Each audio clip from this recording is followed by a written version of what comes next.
আমি গেছি মালয়েশিয়া ওয়াজ করতাম, আমরা দেশের ফলাফল যেটি মালয়েশিয়া থাকে আমার লয়ে গেছে মালয়েশিয়া গিয়ে সেটা আমি আটতাম পারি না, কবে বি লিখিতা কইসলাম আমি, আমার ফিসে দিয়ে তা কইয়া ডাক দেয়, মুরব্বী বি লিখিতা। তাই মালয়েশিয়া গেছি, পরে হোটেলতে বাড়িয়া রাইতের 12টা 1টার সময় আটতাছি, ডায়াবেটিস আছে দেখতে আড়ন লাগে, হেয়ার ভিতরে দিয়ে দিই ফলাফাইন ডিউটি শেষ করে যে যাইতে আছে, ফাত করে আটতে আছে, বাংলাদেশের দেখলে চিনা যায় তো, আমি চিনছি, আমি মাতি না, আমি নেটা লাইটটা দেখেছি, হাতে করছে কিতা কুদুর গিয়া কিতা জানি চিন্তা করে আবার ফিরে আইছে, হুজুরে দি, আমি কে হুজুরে, ঘটনা গীতা হুজুর মসজিদের খবর কি, সুবহানাল্লাহ কইতেন না, আমারই জিগায় না কেমন আছি, জিগায় মসজিদের খবর কি, আমার স্বপ্ন মসজিদ।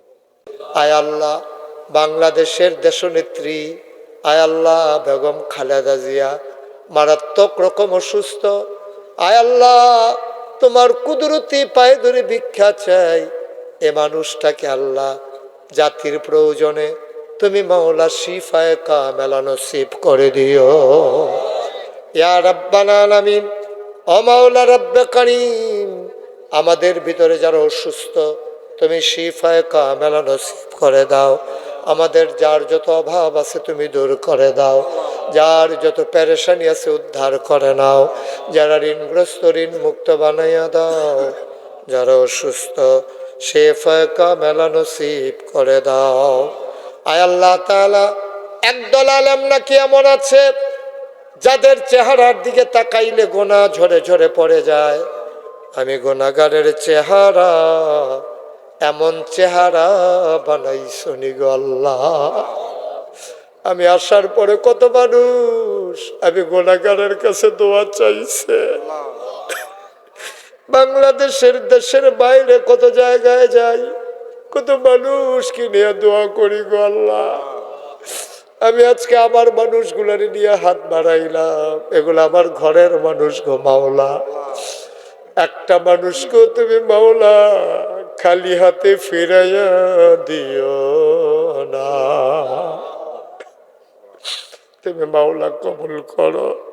আয় আল্লাহ আমাদের এই বাংলাদেশটাকে তুমি হেফাজত করো, আয় আল্লাহ এই দেশের স্বাধীনতা সার্বভৌমত্ব তুমি রক্ষা করো, দেশটার ভিতরে ভাই ভাই ঠাই ঠাই হইয়া আমরা মিলেমিশে চলার তৌফিক তুমি দান করে দাও ইয়া রাব্বাল আলামিন।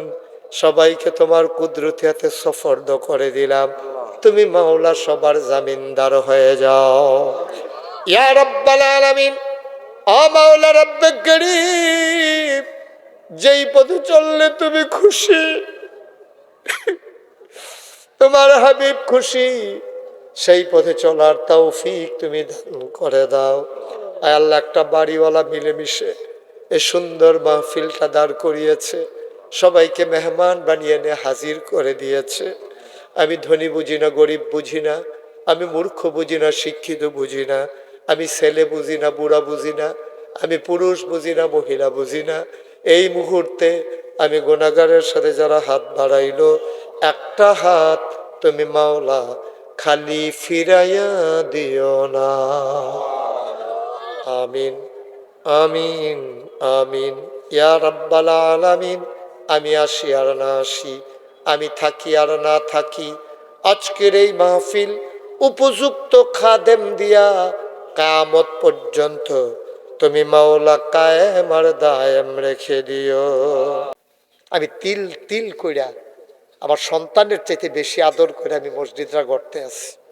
আমি সন্তানের সাথে প্রতিদিন কথা হয় না, কিন্তু আমি না যাইতে পারলেও মসজিদ যারা কাজ করতেছে তারার লোকে কয়েকবার কথা না কইলে আমি শান্তিতে থাকতাম পারি না, ঘুমাইতাম যাই, স্বপ্নে দেখি মসজিদ, খাইতে গেলে চোখের সামনে মসজিদ ভেসে উঠে, আবার এই মসজিদ আমার স্বপ্ন। আমরা সবাই মিল্লা এই এলাকার বাসীর জন্য আমি একদিন থাকতাম না, মরে যাই গেমো থাকতাম না, সারা জীবন থাহনের জায়গাও না। সুতরাং আপনারা দয়া কইরা আমার মসজিদটা লেগে কিন্তু দোয়া করেন। প্রত্যেক শুক্রবারে আমি থাকি, আপনারা যারা পারেন যাইয়েন। এই মসজিদের লগে আমার বিখ্যাত একটা হিফসখানা আছে, বাংলাদেশের অন্যতম একটা হেফসখানা। আপনারা যদি কোনো ছাত্র দিতে চান, ওইখানে নিয়ে পরিবেশটা দেখিয়ে দেখলে বুঝবেন পরিবেশটা কীটা। এরপরে আমার আলিম মাদ্রাসা আছে, এখানে আপনারা যদি কেউ এতিম বাচ্চা থাকে মামুনের সাথে যোগাযোগ করবেন, মামুন নিয়ে আমার এখানে ভর্তি করাই দিয়ে আসবে, টাকা লাগবে না। যদি কোনো এতিম বাচ্চা থাকে, কোনো ধনীর বাচ্চাও যদি পড়াইতে চান, আমরা আমানতদারির সাথে বাচ্চারা মানুষ করানোর জন্য আমরা রাখি ওইখানে। আমাদের শিক্ষকরা বড় যত্ন কইরা এই ছেলেগুলারে গইরা তুলে। আপনারা যারা পারেন দেখে আইসেন, শুক্রবারে আমি থাকি। আর আমার এই মসজিদটা যে আমার স্বপ্ন, আমি নিজে 25 লাখ টাকা দিছি। কত মাইসে কত টাকা দিছে। আপনাদেরকে একটা কথা বলে যাই, আমার আদরের মামুন, আরও যারা এখানে যুবকেরা আছেন, যুব সমাজের কর্তৃক এই আয়োজন, কিচ্ছু একটা লইয়া কবরও যায়। এই যে আমরা দেশে অনেক টেহাওয়ালা হইলে বছরে বছরে দেখবেন উমরা করতে যায়, গোনা মাহফিল লেগে উমরা। আমি কই না, উমরা করা সুন্নত, হজ করা ফরজ। আপনি একবার হজ করবেন, জীবনে ফরজ আদায় হবে। জীবনে একবার উমরা করবেন, উমরা সুন্নত আদায় হবে। কিন্তু আমরা দেশের অধিকাংশ টেহাওয়ালা মাইসে দেখবেন বছরে বছরে উমরা করে, গোনা মাপ চাইতে যায়। আমি কই আপনি হ্যাঁ যাওয়ান লাগতো না তো, গোনা মাপ তো আপনার ঘরের কাছে জান্নাত ফিরে রয়েছে। এই যে সিংহারি খোলায় সবাই কিন্তু সামর্থ্য একরকম না। ফলাফেন্ডে লইয়া তালিকা করবেন যে অক্ষরে শীতের কাপড় নাই, একটা কম্বল কিনার সামর্থ্য নেই, এরকম কোনো ঘর আছে কিনা। যদি 10টা মানুষ পান যে একটা কম্বল কেনার ক্ষমতা নাই, একটা কম্বল 200-250 হইলে ভালো কম্বল পাওয়া যায়, তো পাইবেন কত? সিংহারি খোলা তো এত গরিব মানুষ না সব। আচ্ছা মনে করেন 10 জন পাইলেন, না হলে 20 জন পাইলেন। 20 জন রে তারা কম্বলের অভাবে, শীতের অভাবে, শীতের কারণে ঘুমাইতে পারে না। আমি রাইতের 12টার সময় মামুনের আব্বারে কইছে, আব্বা আমি তো থাহি ইয়াতে হাসপাতালও, তা আপনি একটা কাম করিয়া আম্মারে লইয়া বেরিয়েতে, যারা ভিক্ষা করিয়া খায় এরকম বেরিয়ে, যারা অসহায় বেড়ায়, রিক্সা চালায়, কষ্ট করে চলে, বুড়া মানুষ, ফুত নাই, এরকম 20টা কম্বল ফলাফেনে মিললে চান্দা দিয়া তুললা আপনি 20টা মাইসের ঘর নিয়ে দিয়েছেন। এবিটি যে একটা কইয়া একটা খুশি হইব, আনন্দের লগে যে কম্বলটা গাও দিয়ে ঘুমাইব, আল্লাহ তাবারক ওয়া তাআলা এইটার উসিলা তোমারে জান্নাত দিতে একটা সেকেন্ডও দেরি করবে না। সুবহানাল্লাহ বলবেন না? নবীজি কত কথা কইয়া গেছে, আমরা তো শুনতাম চাই না, কথাও কইতাম পারি না। কত রাইত হইলে আপনারা আড়া শুরু করেন, উড়া শুরু করেন। কত রাইত টেলিভিশন চাইয়া কাটাইছেন, কত রাইত গান শূন্য শূন্য কাটাইছেন, কত রাইতে কংসনগর বাজারতে আইয়েন, সেইটার বেলা মেহনত লাগে না। নবীজি কি কইছে শুনছেন? কইছে এই তুমি একটা মুরগা কিনে আনছো, হ্যাঁ, তো তোমার লগের ঘরটা খুব অভাব, তারা যে একটা মুরগা কিনে আনবো এই সামর্থ্যে ভাতে খাইতে পারে, মুরগা কিনবো করতে, তুমি তো মুরগা কিনে আনছো, তোমরা ঘরেও 10-12 জন লোক, তো তুমি কিতা করবা? এই ঘরের সুইটটা দিনা, লগের ঘরের সুইটটা দিনা কান্দা, আম্মা আমিও গুস্ত খাই, আমি গুস্ত খাই, গন্ধ পাইছে যে। এখন তুমি একটা কাম করো, ওই আমার উম্মত, তুই একটা কাম কররে, গুস্ত তো দিতে পারতি না, তুইও তো অভাবিয়ে, তো কয়টা আলু আর কুদুর ঝুল বাড়াই দে, কয়টা আলু দিয়া কুদুর পানি দিয়া বাড়াই দিয়া গুস্ততে তুললা এই ঝুলটা বাড়ি দিয়া তারা ঘরে ফাড়াই দে, হ্যাঁ তারা গুস্তের মজা পাইব, তুই প্রকৃত ইমানদার হইবি। সুবহানাল্লাহ কইতেন না? এটার একটা ইমান, এইটারে কয় ইমান। আমি মুশতাক ফয়েজি, আল্লাহর খাস মেহরবানি, যে করোনা গেল আপনারা বুঝার লাগিয়া কইতে আছি, বাংলাদেশে তো ফিরসাবের অভাব নাই। ফিরসাব মানে কিতা, আমরা দেশে মনে করি ফিরসাব মানে বইয়া থাহন, মুড়িদের আইনা টেহা দিব বইয়া বইয়া খাওয়ন। আইগেরামও আমার মুড়িদ আছে, জিগাইয়ে ইশারা ইঙ্গিতে কোনোদিন আমি কোনো মুড়িদের কাছে কোনো হাদিয়ার কথা ইশারা ইঙ্গিতে বলছি কিনা আল্লাহ সাক্ষী, আল্লাহ ভালো জানে। আমি এই করোনার সময় যেই মানুষটি ব্যবসা করতে পারছে না, চাকরি ছাইরা দিছে, আমি এই নিজে বাজার কইরা এই রাইতের 12টা-1টার সময় তালিকা কইরা এই ঘরে ঘরে গিয়া দরজা তাড়া দিছে, খুলেনো কয় কেডা, আমি হুজুরে, দরজাটা খুলেন। বাজারে ব্যাগটা দূরেরতে দিয়া ওই করোনা ডরায় দো, হুজুরে ঘুরে ঘুরে টুরে আবার হুজুরের তে আমরারে ফাইয়ালায়, তো এই নিরাল এই ব্যাগটা নিয়ে দিয়েছিলেন। আপনি তো ডরাইতে যেতে, বাজারও যাইতেন পারেন না, বাজারটা করে। গত বছর আপনার এলাকার তো অনেক ফলাফাইন গেছে, আপনারা তো বন্যায় পাইছে না, হেগুল দিয়ে ভাঙ্গা পড়ছে। তো গত বছর যখন বন্যা হইলো, ওই যে ইয়া দিয়া ভাঙ্গা পড়লো যে আমরা, হ্যাঁ বুড়বুড়া দিয়া, এই ভাঙ্গা পড়ার পরে আমরা এলাকার মধ্যে সাংঘাতিক পানি হয়েছে। আমার এই যে দাওয়াত দিতে গেছি তারা আর এই জিগাই, আমরা এলাকার একটু নিচু, মাহমুদ আর নাগাইশ জান নাই না গেছেন, তো এই নাগাইশটা একটু নিচু এলাকা, তো ফানি এমন ফানি হয়েছে, আমরা গ্রামে এমন কোনো বাড়ি নাই যেই বাইত ফানি উঠছে না। কিন্তু আমার যে দরবারের জায়গাটা এটা একটু ওসা, আমি তো একটা মসজিদ করতেছি, এটা শুনছেন না আপনারা, এটা বিশাল একটা মসজিদ।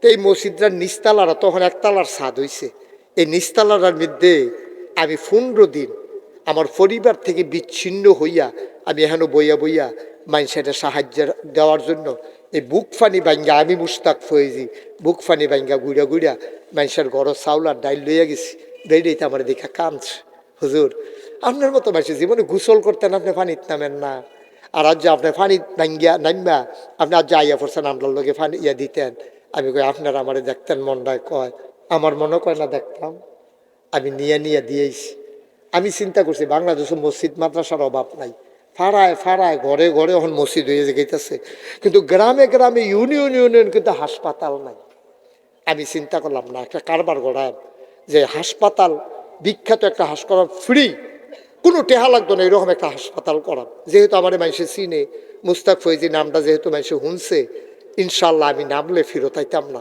নিয়ত কইরা আমার দরবারের 10 জন ইঞ্জিনিয়ারকে খবর দিলাম তারা আইসে পরে আমি কইছি তুমি সুন্দর করিয়া নিচতলায় হাসপাতাল দোতলায় তিনতলায় মসজিদ একটা ডিজাইন করো তারা ডিজাইন করে না খবর দিছে কই হুজুর ডিজাইন হইছে আমি কই লই আইও আইসে পরে আমি দেখি যে বিরাট এক ড্রয়িং আমি কই কি তারিরা কই হুজুর ওই যে কইস্তান হাসপাতাল আর মসজিদ আঁকছি আমি কই দিদি কতটা করে আঁকছো এটা কত বড় কই হুজুর কত বড় কেমনে বুঝাইতাম এই মসজিদরার ভিতরে যে রইব এটার ভিতরে এক লোকে নামাজ পড়বো 6000 লোক কয় হাজার একটা মসজিদে নামাজ পড়বো কয় হাজার নিচতলায় হাসপাতাল 21,000 স্কোয়ার ফিট প্লাস আমার হাসপাতালটা 21,000 প্লাস স্কোয়ার ফিট এটা বিশাল জায়গা প্রায় 40 শতক জায়গার থেকে বেশি এই নিচতলায় হাসপাতাল দোতলায় তিনতলায় মসজিদ তা আমি কইলাম ও এত বড় মসজিদ হাসপাতাল করতে কিরকম যাইব হুজুর এরা করতে 30 কোটি টাকা লাগবে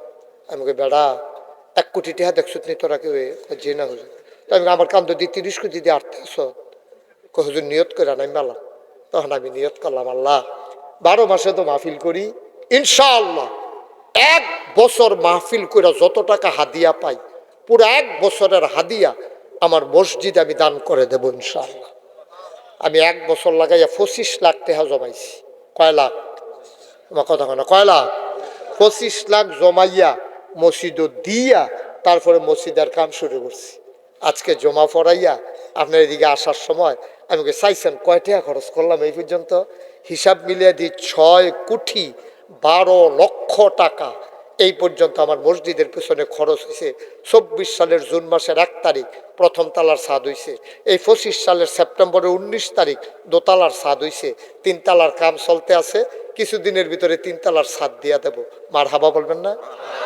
নামলে হয়ে যায় নামলে হয়ে যায় এখন আমরা দোয়া করাম আব্বা আম্মার লাগিয়া কেউ যদি মনে করেন যে হুজুর এত বড় মসজিদ হবে আমাদের কুমিল্লাতে আমরা তৌফিক অনুযায়ী কিছু শরিক থাকতাম চাই কেউ যদি মনে করেন কোনো জোর জবরদস্তি নাই খুশি মনে কেউ চাইলে আলহামদুলিল্লাহ আপনি দিতে পারেন আমরা খুশি মনে আপনার এই ধানটাকে মসজিদে লাগাই দেবো ইনশাআল্লাহ আল্লাহ যেন কবুল করে সবাই করা আমিন হুজুর গাড়ি লইয়া দোয়াটা করি আপনারা উঠতে গেলে আপনারা আলেম মানুষ আপনারা দোয়া করলেন না দোয়াটা কবুল হইত একটু বন দোয়া হবে এখন বসেন বসো বাবা বসো দোয়া হচ্ছে আল্লাহুম্মা আমিন ربنا ظلمنا أنفسنا وإن لم تغفر لنا وترحمنا لنكونن من الخاسرين ربنا آتنا في الدنيا حسنة وفي الآخرة حسنة وقنا عذاب النار আয় আল্লাহ তাআলা মাওলা রব্বে কারীম তুমি একটু সিংহারি খোলার দিকে তাকায়া দেখো প্যান্ডেলটা কানায় কানায় পূর্ণ হয়ে যেন সমুদ্রে পরিণত হয়ে গেল গো মাওলা তোমার বান্দারা দৌড়ে দৌড়ে এসে হাজির হয়েছে আয় আল্লাহ তোমার কুদরতি পায়ে ধরে ভিক্ষা চাই আমাদের জীবনের গুনাহগুলো তুমি মাফ করে দাও কন্যা আল্লাহ আল্লাহ এই জীবনে আমরা আর গুনাহ করব না কন্যা আল্লাহ এই জীবনে আমরা আর গুনাহ করব না আব্বা আমার কবরে আর আযাব দিও না। বলেন আল্লাহ। দাদা দাদির কবরে আর আযাব দিও না। নানা নানির কবরে আর আযাব দিও না। গাজী বাড়ির কবরস্থানে আর আযাব দিও না। আমি জানি না কার আম্মা নাই, আমি জানি না কার আম্মা নাই। আব্বা আম্মার কবর তুমি মাওলা জান্নাতের টুকরা বানাইয়া দিও। আহারে বাবা, মা মা মা গো মা, ওই মা যার কবরে, ওই মায়ের কবরে তুমি মাওলা আর আযাব দিও না। রব্বির হামহুমা কামা রব্বায়ানি সগীরা। ইয়া রাব্বাল আলামিন, উলামায়ে কেরাম হাত বাড়িয়ে দিয়েছে। আল্লাহ, ওয়ারাসাতুল আম্বিয়ার দরজা তুমি দান করে দাও। মুরব্বী যারা দীর্ঘ দীর্ঘ না খায়াত তুমি দান করে দাও। পর্দার আড়ালে আমার মায়েরা বোনেরা আবেদা সালেহা জাহেদা বানাইয়া দিও। আয় আল্লাহ তাআলা টাকা দিল, পয়সা দিল, বুদ্ধি দিল, পরামর্শ দিল। মাহফিলে যারা হাজির হইল, যে যেমন করে মাহফিল সাজাইল, দূর দূর থেকে দৌড়ে দৌড়ে যারা হাজির হয়ে গেল, সবার জন্য আজকের মাহফিল কিয়ামতের ময়দানে আমাদের জন্য নাজাতের উসিলা বানাইয়া দিও। ইয়া রাব্বাল আলামিন, কলিজার টুকরা যুবকেরা মাথার গাম পায়ে ফেলে এই সুন্দর মাহফিল সাজাইছে গো মাওলা। তুমি মাওলা যুবক গুলার দিনের খাদেম বানাইয়া দিও।